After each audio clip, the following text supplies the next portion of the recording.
नया खतरा। जंगल में शांति लौट आई थी। इंसान डरकर भाग चुके थे और आग भी बुझ चुकी थी। लेकिन दादाजी हाथी अब भी चिंतित थे। हमने अभी सिर्फ एक लड़ाई जीती है, जंग नहीं, उन्होंने गंभीरता से कहा। राजू बंदर हंसते हुए बोला, दादाजी आप हमेशा चिंतित रहते हैं। हमने इंसानों को हरा दिया, अब वे वापस नहीं आएंगे। शेर सिंह ने अपनी गहरी आवाज में कहा, राजू हमें कभी भी दुश्मन को हल्के में नहीं लेना चाहिए। इंसान लालची होते हैं, अगर उन्हें जंगल चाहिए तो वे इसे आसानी से छोड़ेंगे नहीं। एक अजीब खोज। सुबह होते ही चिंकी तोता जंगल के ऊपर उड़ रहा था। उसने नदी के पास कुछ चमकती हुई चीजें देखी। जैसे ही वह नीचे उतरी, उसकी आंखें हैरानी से फैल गईं। नदी किनारे पर लोहे के बड़े बड़े टुकड़े थे। चिंकी तेजी से वापस आई और सबको यह खबर दी। इंसान फिर से आ गए हैं, चिंकी ने चिंतित होकर कहा। गप्पू खरगोश ने घबराकर पूछा, लेकिन इस बार वे क्या करने वाले हैं? दादाजी ने गहरी सांस लेते हुए कहा, हमें खुद जाकर देखना होगा। इंसानों की नई चाल। सभी जानवर धीरे धीरे नदी की तरफ बढ़े। झाड़ियों में छिपकर उन्होंने देखा कि इंसान वहां फिर से आ गए थे। लेकिन इस बार वे कुल्हाड़ी और आग नहीं, बल्कि बड़ी बड़ी मशीनें लेकर आए थे।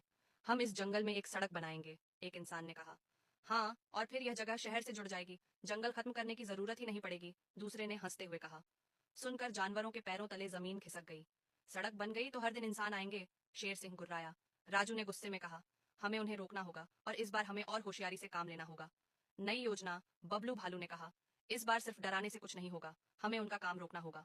दादाजी ने सोचा और बोले, अगर मशीनें खराब हो जाएं तो इंसान बिना कुछ किए वापस चले जाएंगे। राजू कूदते हुए बोला, बस फिर तो काम आसान है, हमें मशीनों को ही जंगल का हिस्सा बना देना होगा। जानवरों की चालाकी। रात होते ही जंगल के सभी जानवर इंसानों की मशीनों के पास गए। गप्पू और उसके खरगोश दोस्तों ने मशीनों के तार उतर दिए। राजू और चिंकी ने मशीनों के ऊपर पत्तियां और टहनियां गिरा दी, जिससे वे झाड़ियों की तरह दिखने लगी।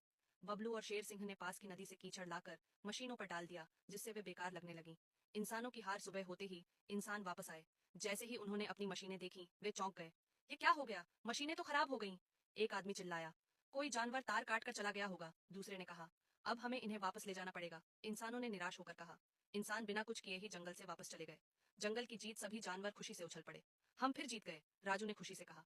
दादाजी ने मुस्कुराते हुए कहा, जब तक हम एकजुट हैं, कोई भी जंगल को नुकसान नहीं पहुंचा सकता। चिंकी ने आसमान में उड़कर देखा, इंसान जा चुके थे।